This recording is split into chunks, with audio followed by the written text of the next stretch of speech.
Daily Words of God. To be precise, taking Peter's path in one's faith means to walk the path of pursuing the truth, which is also the path of truly getting to know oneself and changing one's disposition. Only by walking the path of Peter will one be on the path of being perfected by God. One must be clear on how exactly to walk Peter's path, as well as how to put it into practice.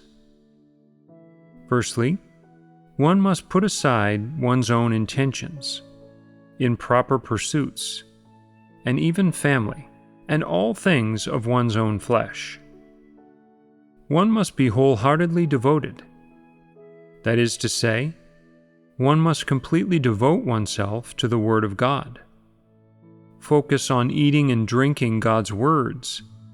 Concentrate on the search for the truth and God's intentions in His words, and try to grasp God's will in everything. This is the most fundamental and vital method of practice. This was what Peter did after seeing Jesus, and it is only by practicing in this way that one can achieve the best results. Wholehearted devotion to the Word of God primarily involves seeking the truth and God's intentions within His words, focusing on grasping the will of God, and understanding and obtaining more truth from God's words. When reading God's words, Peter was not focused on understanding doctrines. Much less was he focused on obtaining theological knowledge. Instead, he concentrated on comprehending the truth and grasping God's will, as well as achieving an understanding of God's disposition and loveliness. Peter also attempted to understand the various corrupt states of man from God's words, as well as man's nature essence and actual shortcomings, thereby easily meeting God's requirements in order to satisfy Him. Peter had so many correct practices that abided by the words of God. This was most in line with God's will, and it was the best way a person could cooperate while experiencing God's work. When experiencing the hundreds of trials sent by God, Peter examined himself strictly against every word of God's judgment and exposure of man, and every word of his demands of man, and strived to accurately fathom the meaning of those words. He tried in earnest to ponder and memorize every word that Jesus said to him, and he achieved very good results.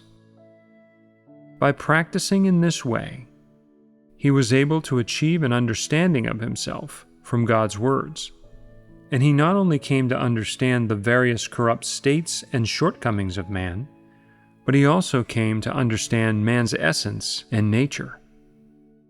This is what it means to truly understand oneself. From God's words, Peter not only achieved a true understanding of himself, but he also saw God's righteous disposition, what God has and is, God's will for His work, and God's demands of mankind. From these words, he truly came to know God. He came to know God's disposition and His essence. He came to know and understand what God has and is, as well as God's loveliness and God's demands for man. Although God did not speak back then as much as He does today, results in these aspects were nevertheless achieved in Peter. This was a rare and precious thing. Peter went through hundreds of trials, but he did not suffer in vain. He not only came to understand himself from the words and the work of God, but he also came to know God. In addition, he focused with particular attention on God's requirements of mankind, contained within His words. In whichever aspects man should satisfy God to be in line with God's will, Peter was able to put forth great effort in these aspects and achieve full clarity. This was extremely beneficial with regard to his life entry. No matter what God spoke of, so long as those words were able to become life and were the truth, Peter was able to carve them into his heart, to ponder and appreciate them frequently. Having heard the words of Jesus, he was able to take them to heart, which shows that he was especially focused on God's words, and he truly achieved results in the end. That is, he was able to freely put the words of God into practice, accurately practice the truth, and be in line with God's will, act entirely in accordance with God's intention, and give up his own personal opinions and imaginings. In this way, Peter entered into the reality of God's words. Peter's service came to be in line with God's will primarily because he had done this. If one can satisfy God while doing one's duty, is principled in their words and actions, and enter the reality of all aspects of the truth, then they are a person who is perfected by God. It can be said that the work and words of God have been completely effective for them, that God's words have become their life, they have obtained the truth, and that they are able to live in accordance with God's words. After this, the nature of their flesh, that is, the very foundation of their original existence, will shake apart and collapse.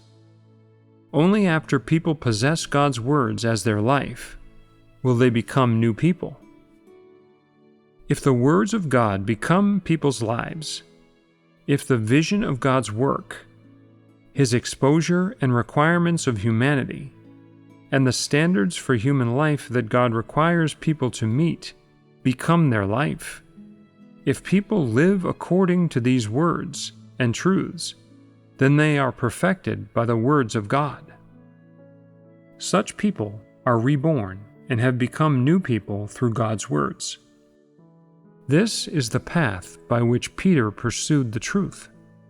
This is the path of being perfected. Peter was perfected by God's words. He gained life from the words of God. The truth expressed by God became his life, and he became a person who obtained the truth.